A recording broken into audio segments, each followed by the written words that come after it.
టాలీవుడ్ మన్మధుడు నాగార్జున షిరిడి సాయిగా ప్రేక్షకుల్ని అలరించేందుకు సిద్ధమయ్యాడు. రాఘవేంద్రరావు దర్శకత్వంలో రూపొందిన ఈ చిత్రం సెప్టెంబర్ 6 నుంచి ప్రేక్షకుల్ని భక్త రస సాగరంలో ఓలాడించనుంది. గతంలో వీళ్ళిద్దరి కాంబినేషన్లో వచ్చిన అన్నమయ్య, శ్రీరామదాసు ఇంటింటి వీడియో లైబ్రరీలో చేరిపోయాయి. షిరిడి సాయి సతం అంతకు మించి విజయాన్ని అందుకోవడం ఖాయంగా కనిపిస్తోంది.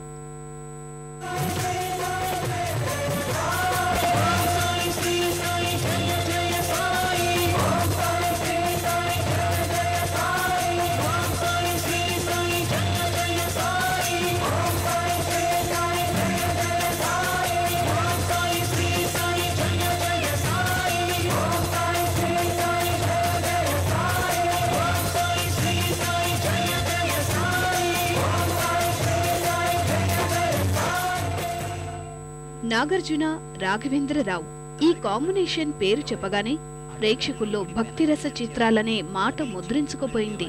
దానికి కారణం అన్నమయ్య అనే చెప్పాలి.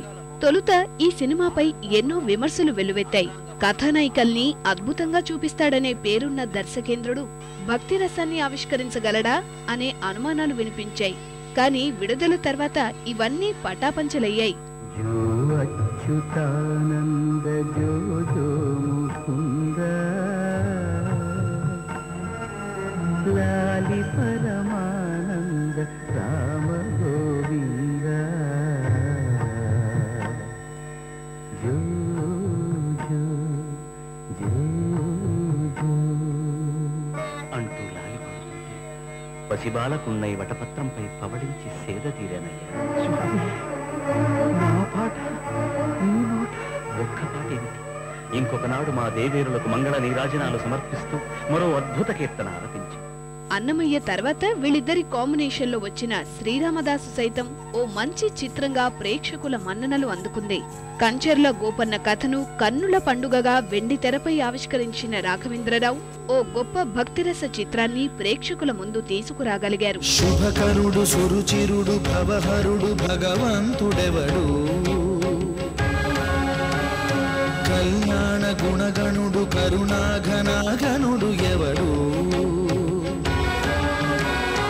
అల్లా తత్వమున అల్లారు ముద్దుగా అలరారు అందాల చంద్రుడెవడు, ఆనందనందనుడు అమృతరస చందనుడు రామచంద్రుడు కాక ఇంకెవ్వడు, తాగరా శ్రీరామ నామామృతం.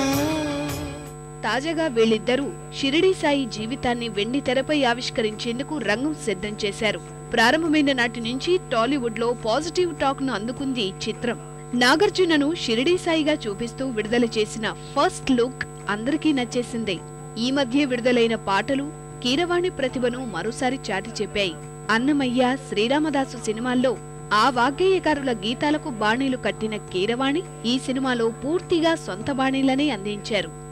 శరణు శరణం గురు సాయినాథ శరణం, శరణు శరణు శరణం గురు సాయినాథ శరణం, సాయి కథా శ్రవణం సకల పాపహరణం, సాయి కథా శ్రవణం సకల పాపహరణం, సాయి దివ్య చరణం భాగీరథి సమానం, సాయి దివ్య చరణం భాగీరథి సమానం, సాయి దివ్య నామం.